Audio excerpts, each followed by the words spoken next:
సమస్యలు అయితే ఉన్నాయో ఇప్పటికే అవే సమస్యలు ఇన్ని వందల సంవత్సరాలు అయినా కూడా అయ్యే కొనసాగుతూ ఉన్నాయి. ఏమన్నా మారినాయా? 1990 సంవత్సరాల నుంచి వాక్యం ప్రకటించబడుతూనే ఉంది. అలాగే ఇటీవల కాలంలో వాక్యం ప్రకటించే విషయంలో చాలా మార్పులు వచ్చినాయి. ప్రకటించే విధానం ఎక్కువైంది.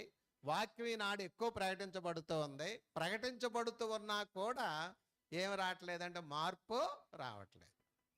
ఆదిమ సంఘాల్లో నేను ఒక చోట పాఠం చెప్తూ 5 ప్రాముఖ్యమైన ప్రాబ్లమ్స్ ఉన్నాయనే విషయాన్ని చెప్పాను. ఆదిమ సంఘాల్లో అంటే ఆనాడున్న యెరూషలేము సంఘంలో కానీ, తర్వాత వచ్చిన అంతియోకయ సంఘంలో కానీ, కొరింథీ సంఘాల్లో కానీ, ఫిలిప్పి ఇలాంటి చాలా సంఘాల్లో ఆనాడు 5 సమస్యలు కనపడినాయి. ఇప్పుడు కూడా అవే 5 సమస్యలు కనపడుతున్నాయి.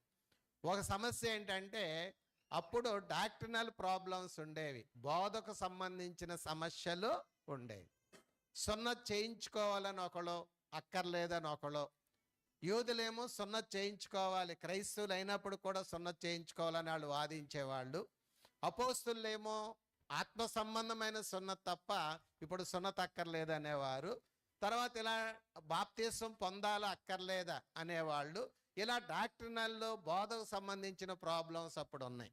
ఇప్పుడు కూడా ఉన్నాయమ్మా? బోధకు సంబంధించిన సమస్యలు ఇప్పుడు ఉన్నాయా లేవా? ఇప్పుడు ఉన్నాయి. అంటే సున్నతికి సంబంధించిన సమస్య లేదు కానీ బాప్తీసం ముంచు పొందాలా, చిలకరించి పొందాలా, జెండా కింద నుంచి వెళ్ళాలా, ప్రశ్నలు ఉన్నాయా లేవండి?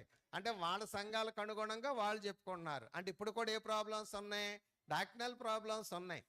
తర్వాత ఈ సంవత్సరంలోనే యేసుప్రభు గురించి కొన్ని విషయాలు చెప్పాను నేను. యేసుక్రీస్తు కూడా దేవుడే అని, అలాగే ఆయన ఆరాధనకు పాత్రుడే, ఆయన దేవునితో పాటుగా యేసుప్రభును కూడా ఆరాధించాలి, యేసుక్రీస్తు దేవుని కుమారుడు, ఈ 3 పాఠాలు ఆలోచన చేశాం. ఇప్పుడు దానికి సంబంధించి లోకంలో చాలామంది రకరకాలుగా యేసుప్రభు గురించే బోధిస్తున్నారు. అంటే కొంతమందిని గలిబిలు చేస్తూ ఉన్నారు. అంటే డాక్ట్రినల్ ప్రాబ్లమ్స్ అప్పుడు ఉన్నాయి, ఇప్పుడు కూడా ఉన్నాయి. అప్పుడు యూదులు అన్యులనే తేడా ఉంది, ఉన్నదా లేదా?